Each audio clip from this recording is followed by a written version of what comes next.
तो भैया आज जो हम चैप्टर स्टार्ट कर रहे हैं इसका नाम है स्पेशल पर्पस बुक, और उसमें कौन सी वाली भैया, वो है हमारी कैश बुक। ठीक है, तो अब हम कैश बुक के बारे में डिटेल में समझेंगे।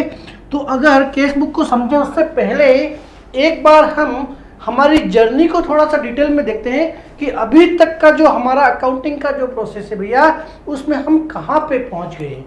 तो हमने कहा जर्नल जो होती है हमारी, जर्नल जो होती है वो हमारी सबसे प्रथम बुक होती है, पहली बुक होती है जहाँ पे हम ट्रांजैक्शन को रिकॉर्ड करते हैं, यानी कि हम ट्रांजैक्शन की एंट्री करते हैं। ये प्रथम बुक होती है, हमारी पहली बुक होती है। इसके लिए हमने इसको प्रिंसिपल बुक, ठीक है, और भी बहुत सारे नाम दिए हैं। तो पहली बुक जो हो गई, जो हम मेंटेन करते हैं भैया, उसका नाम था जर्नल। जर्नल के बाद में यहाँ पे जर्नल मेंटेन करते समय हमने ये सीखा कि जब भी कोई ट्रांजैक्शन हमारे सामने आ रहा है तो उस ट्रांजैक्शन में डेबिट क्या इफेक्ट हो रहा है, क्रेडिट क्या इफेक्ट हो रहा है, कौन कौन से अकाउंट है और उनके कितना एस्पेक्ट है, उस एस्पेक्ट को प्रॉपर जर्नल के फॉर्मेट में हम रिकॉर्ड करके पहली बार हर अकाउंट को हमारी बुक्स में एंट्री देते हैं। यहाँ तक ठीक है। सेकेंड जो स्टेप हमने बताया भैया, जर्नल के बाद में जर्नल के अंदर जितने भी अकाउंट ओपन हुए हैं, जो अकाउंटिंग हेड जर्नल के अंदर एंटर हुए हैं, उनसे रिलेवेंट सारी के सारी इंफॉर्मेशंस को, उस पर्टिकुलर एक हेड से रिलेवेंट सारी की सारी इंफॉर्मेशन को जब हमने एक जगह रिकॉर्ड कर दिया, उसको नाम दिया था अकाउंट। और ये अकाउंट कहाँ मेंटेन हुए थे, इसके लिए जो बुक है उस बुक का नाम दिया था हमने लेजर बुक। तो ये प्रथम बुक हो गई थी हमारी, और ये हमारे अकाउंटिंग के सफर की सेकंड बुक हो गई। मैंने आपसे कहा था कि जो लेजर बुक है हमारी, जहां हम बहुत सारे अकाउंट, बहुत सारे नहीं, सारे के सारे अकाउंट मेंटेन करेंगे, इसके बाद का जो सफ़र है हमारे अकाउंटिंग का, उसके अंदर हम बुक्स कभी मेंटेन नहीं करेंगे। ये जो लेजर बुक है भैया, ये लास्ट बुक होती है, ये पहली होगी और ये लास्ट बुक हो गई। उसके बाद आगे का जो भी काम है वो हमेशा स्टेटमेंट के फॉर्म में होगा। यानी कि आगे अगर हम अगला सफ़र बताएंगे तो वो है कि भैया इन अकाउंट को हम बैलेंस करेंगे। यहाँ जितने भी अकाउंट खुले हैं इनको हम बैलेंस करेंगे। बैलेंस करने के बाद में आगे जो लेके जाएंगे ना, वो हमारा ट्रायल बैलेंस है।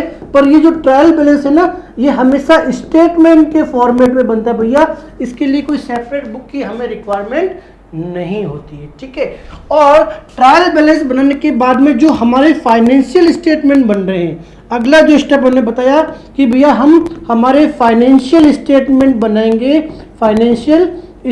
बनाएंगे और आगे डिटेल में समझेंगे कि भैया ट्रायल बैलेंस भी हमारे अकाउंटिंग के अंदर सिर्फ एक चेकिंग का पॉइंट होता है, एक चेक पॉइंट होता है कि भैया हमने कहाँ कोई मैथमेटिकली एरर तो नहीं कर दी है।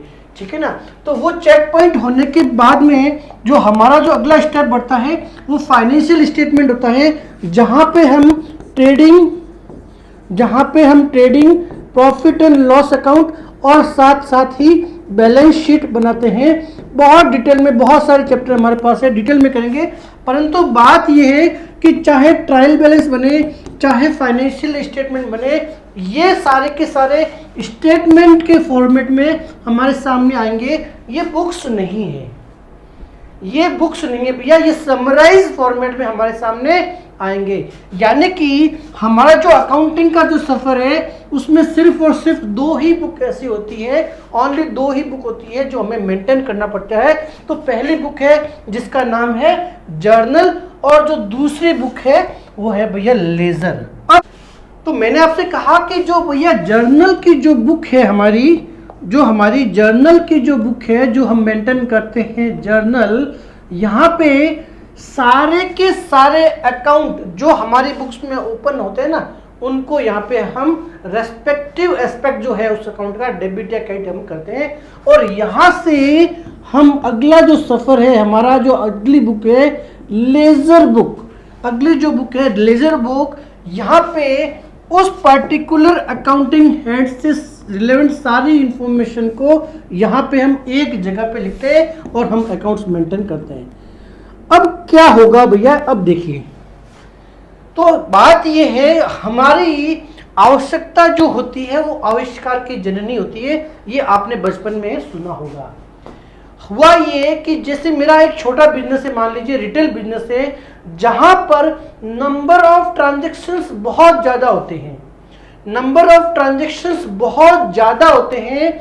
अगर बड़ा बिजनेस है तो भी कोई दिक्कत नहीं है, पर उस केस में भी मान लीजिए कुछ नेचर के जो ट्रांजैक्शन है, बात समझना भैया, कुछ नेचर के ट्रांजैक्शन जो है वो बहुत ज्यादा हमारे पास हो रहे हैं, कंटिन्यू रिपीटेशन बहुत ज्यादा होते हैं। जैसे मान लीजिए मैं एक रिटेलर हूं मान लीजिए, और मैं छोटे छोटे क्वांटिटी में दिन भर में परचेज करता हूं, यार एक रिटेलर के लिए सेल भी होती है, बहुत ज्यादा होती है, दिन भर आप देखोगे छोटे छोटे अमाउंट के अंदर नंबर ऑफ सेल्स होती है। तो अब क्या होगा, मान लीजिए एक दिन के अंदर हो सकता है 1000 ट्रांजेक्शन हो गए, लेट्स 1000 परचेज के ट्रांजेक्शन हो सकते हैं, 1000 सेल के ट्रांजेक्शन होते हैं। इसी तरह से दिन भर बहुत सारे केस के भी लेन देन हो सकते हैं।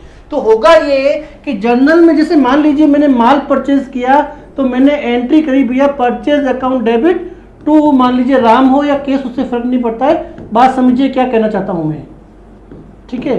तो पहला जो मुद्दा ये था कि जो मैं एक एंट्री कर रहा हूं परचेज की, वो मैंने एंट्री की purchase account debit to cash कर दीजिए या कुछ नाम कर दीजिए।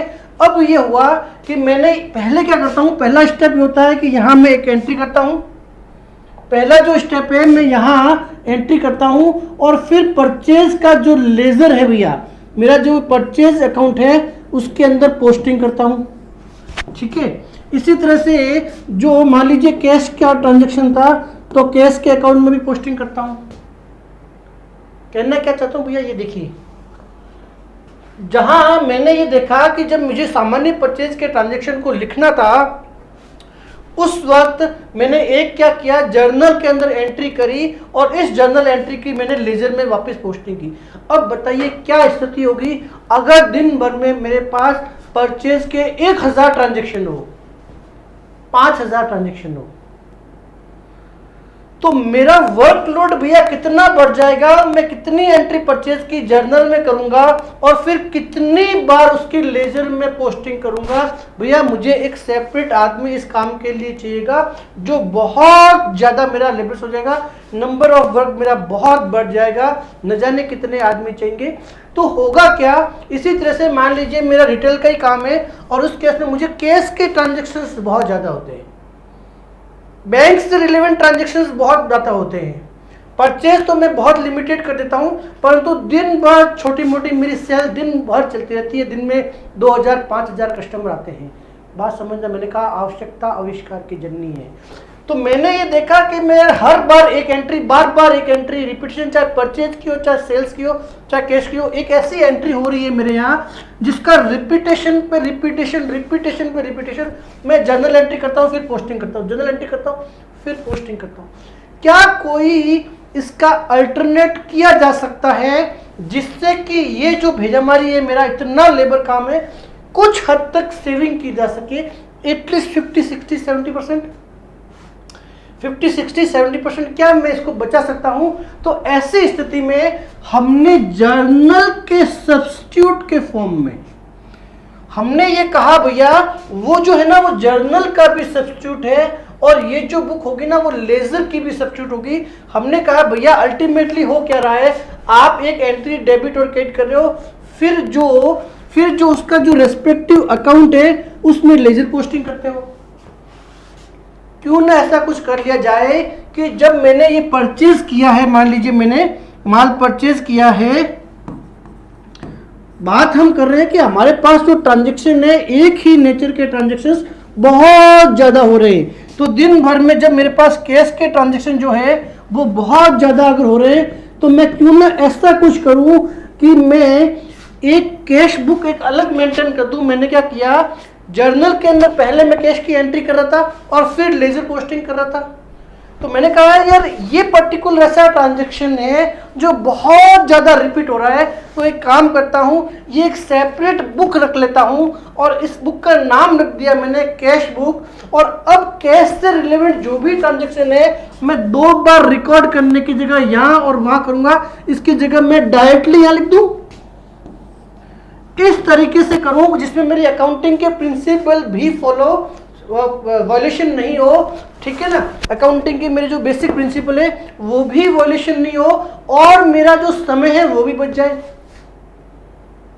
तो ये पर्पज को सोचते हुए हमने क्या किया, जर्नल के सब्स्टिट्यूट के फॉर्म में नाम हमने दिया सब्सिडरीज बुक। नाम क्या दिया, सब्सिडरीज बुक।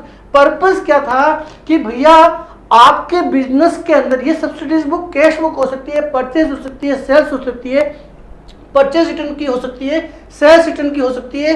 किस पर डिपेंड करता है, हमने आप कहा भैया आप एक काम करो, आप ऑब्जर्व करो कि कौन से ट्रांजेक्शन्स ऐसे हैं जो बहुत ज़्यादा आपके बिजनेस में रिपीटेशन पे रिपीटेशन हो रहे हैं। इस तरह के ट्रांजेक्शन को 2 बार रिकॉर्ड करने की जगह आप डायरेक्टली अल्टीमेटली ये रिकॉर्ड करने के बाद आना तो यही है, इसी फॉर्मेट में आना है। तो भैया एक काम करो, एक टाइम बचा दो, आप क्या करो कि आपकी जो जर्नल बुक है ना उसके सब्स्टिट्यूट के फॉर्म में एक पर्टिकुलर ट्रांजेक्शन से रिलेवेंट है। अगर आपने क्या कैश के ट्रांजेक्शन बहुत ज़्यादा है तो आप क्या करो, एक अलग कैश बुक मेंटेन कर लो, एक अलग जर्नल मेंटेन कर दो। वो जर्नल भी है, समझना, वो जर्नल भी है और वो लेजर भी है। एक ऐसी बुक रखो जिसमें क्या करो, उस पर्टिकुलर हेड से रिलेवेंट ट्रांजेक्शन को, रिलेटेड सभी ट्रांजेक्शन को वहीं पे डायरेक्टली रिकॉर्ड कर लो। तो होगा ये कि जब मैं पहले जर्नल एंट्री करता था, बाद में लेजर पोस्टिंग करता था, इंस्टेड ऑफ दैट जिसमें गलती होने के भी चांसेस थे, मैं सीधा क्या करूंगा, कैश से रिलेवेंट ट्रांजैक्शन में एक जगह पे कैश बुक में लिख दूंगा। फॉर्मेट क्या रहेगा डिटेल में समझते हैं, तो उस पर्टिकुलर ट्रांजैक्शन से रिलेवेंट इंफॉर्मेशन को मैं एक जगह पे लिख दिया। सेम बात परचेज के लिए भी है। अगर मेरे यहाँ पे परचेज बहुत ज्यादा हो रही है, नंबर ऑफ ट्रांजैक्शन दिन में बढ़ रहे हैं, तो बिना मतलब मैं बार बार परचेज की एंट्री करूंगा, फिर लेजर में आऊंगा, मैं एक परचेज की बुक रख लूंगा और उसके अंदर परचेज से रिलेवेंट सारी इंफॉर्मेशन को वहीं डायरेक्टली रिकॉर्ड कर दूंगा। मेरे यहाँ सेल के नंबर ऑफ ट्रांजैक्शन दिन भर में बहुत ज्यादा होते हैं, तो मैं क्या करूंगा, इंस्टेड ऑफ 2 बार मैं उसको काम को रिपीटेशन करूं, इससे बढ़िया डायरेक्टली एक सेपरेट बुक मेंटेन कर ली जिसका नाम लिख दिया सेल्स बुक और वहीं पे मैंने ट्रांजैक्शन को डायरेक्टली नोट कर लिया। अब फायदा क्या हुआ, और सबसे बड़ी बात यह है कि इस प्रक्रिया में हम सब्सिडीज बुक, नाम क्या दिया भैया, हम जर्नल के सब्स्टिट्यूट के फॉर्म में, बात समझना, अभी हम अगले प्रोसेस यानी कि ट्रायल बैलेंस की तरफ नहीं बढ़े हैं। हमारा जो अकाउंटिंग का जो बेसिक सफर है, जो हमारा जर्नल है ना, हम जर्नल में ही है, हम जर्नल और लेजर के ही बीच में है। हमने कहा अगर आपके यहाँ पे कुछ ट्रांजैक्शन बहुत ज़्यादा रिपीट हो रहे हैं तो एक काम कर दीजिए, आप हर ट्रांजैक्शन को 2 बार रिकॉर्ड करो। इसकी जगह एक काम करो, जर्नल के सब्स्टिट्यूट के फॉर्म में आप कुछ सब्सिडरीज बुक मेंटेन कर लीजिए, जिसको हम सब्सिडरीज बुक करते हैं, वो मेंटेन कर लीजिए भैया, हमें कोई दिक्कत नहीं है। अब ये सब्सिडरीज बुक कौन कौन सी हो सकती है, ये टोटल ही इस बात पे डिपेंड करती है भैया, ये टोटल ही इस बात पे डिपेंड करती है कि कौन से तरह के ट्रांजैक्शन जो है वो आपके बिजनेस में बहुत ज्यादा रिपीटेशन हो रहे होते हैं, ठीक है ना। तो ये कौन से ट्रांजैक्शन, जैसे मान लीजिए आपने कहा भैया मेरे यहाँ परचेज के ट्रांजैक्शन बहुत ज्यादा होते हैं, कोई बात नहीं, आप क्या कर लीजिए, आप परचेज के ट्रांजैक्शन एक जगह रिकॉर्ड कर लीजिए, उसकी जगह उसका बुक का नाम ले लीजिए परचेज बुक, ठीक है। तो परचेज बुक हो सकती है, और क्या हो सकता है भैया, परचेज दिन भर ज्यादा होती है तो हमें वापस कई बार माल डिफेक्ट होता है तो हमें बार बार उसको चेंज करना पड़ता है या और कोई रीजन से रिटर्न भी करना पड़ता है। तो चलिए परचेज रिटर्न के भी ट्रांजैक्शन को आप सेपरेट रिकॉर्ड कर लीजिए, हमें कोई दिक्कत नहीं है। हमारे सिर्फ टारगेट जो है, उद्देश्य जो है भैया सिर्फ इतना है कि आप कैसे भी करके आप जो अपने ट्रांजैक्शन है ना उनको रिकॉर्ड करने में जो बहुत ज़्यादा टाइम वेस्ट हो रहा है उससे बचे। इसी तरह से आपने कहा मेरे सेल्स के ट्रांजैक्शन बहुत ज़्यादा है, सेल्स बुक मेंटेन कर लीजिए भैया, कोई दिक्कत नहीं है, ठीक है। इसके बाद में आपने कहा मेरे सेल्स रिटर्न के भी ट्रांजैक्शन बहुत ज़्यादा है, कोई बात नहीं, उसकी भी बुक मेंटेन कर लीजिए, हमें कोई दिक्कत नहीं है। उसके बाद में आपने कहा भैया जो मेरे कैश से रिलेवेंट ट्रांजैक्शन है वो भी बहुत ज़्यादा होते हैं, आप कैश को भी मेंटेन कर लीजिए, इसमें भी हमें कोई दिक्कत नहीं है।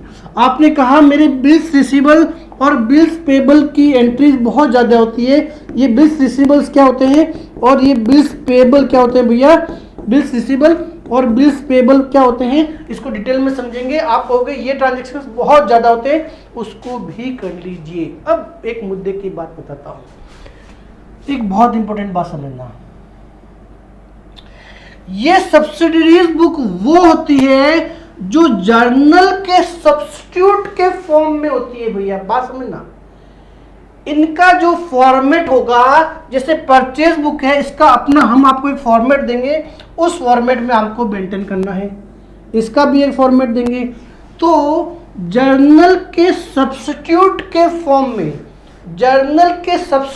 फॉर्म में जो जो बुक्स आप मेंटेन कर सकते हो उन्हें हम सब्सिडरीज बुक करते हैं। तो जर्नल के सब्स्टिट्यूट के फॉर्म में जो जो बुक्स हम यूज करेंगे, हमने कहा भैया उसको सब्सिडरीज बुक कहेंगे, ठीक है। तो अब मीनिंग ये हुआ, देखिए बहुत इंपॉर्टेंट बात समझना भैया, यहाँ पे अगर हम किसी भी, ये जो हो गए ये हमने नाम दे दिया स्पेसिफिक पर्पस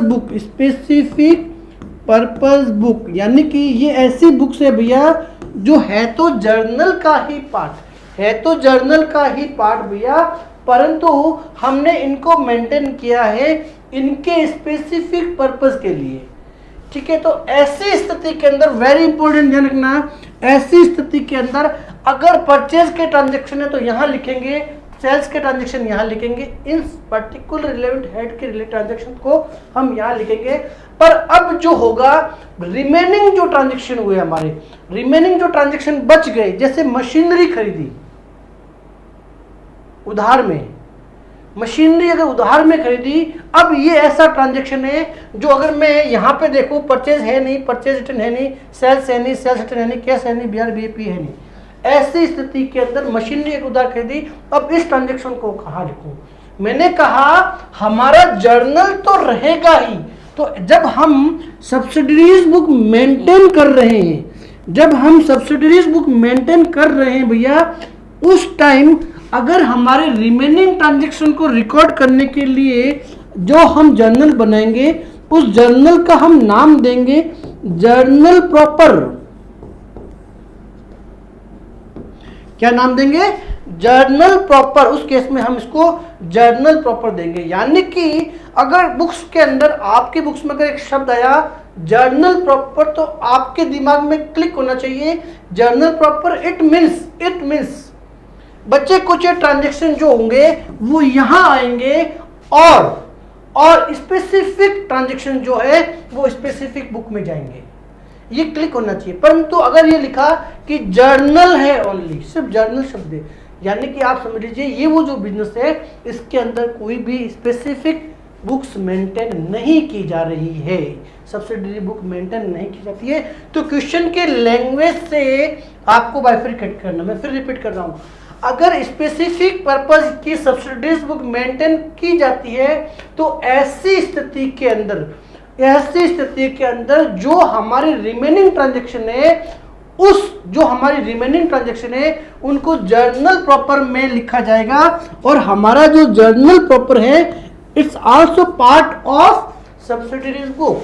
तो हम कहेंगे भैया हम जर्नल प्रॉपर और ये सारी की सारी सब्सिडरी बुक, जर्नल प्रॉपर और, यानी कि ये जो भी जर्नल प्रॉपर भी सब्सिडरी बुक का ही पार्ट है, जर्नल प्रॉपर भी सब्सिडरी बुक का ही पार्ट है, परंतु मैंने सिर्फ जर्नल शब्द यूज किया है। इसका मतलब ये हुआ कि ये जो मेरा बिजनेस है इसके अंदर किसी भी तरह की सब्सिडरीज बुक मेंटेन नहीं की जाती है। अब आगे जो बात है कैश बुक को डिटेल में अभी अपन समझते हैं कि cash book in routine book से कैसे फर्क है, इसको अब डिटेल में अपन समझते हैं।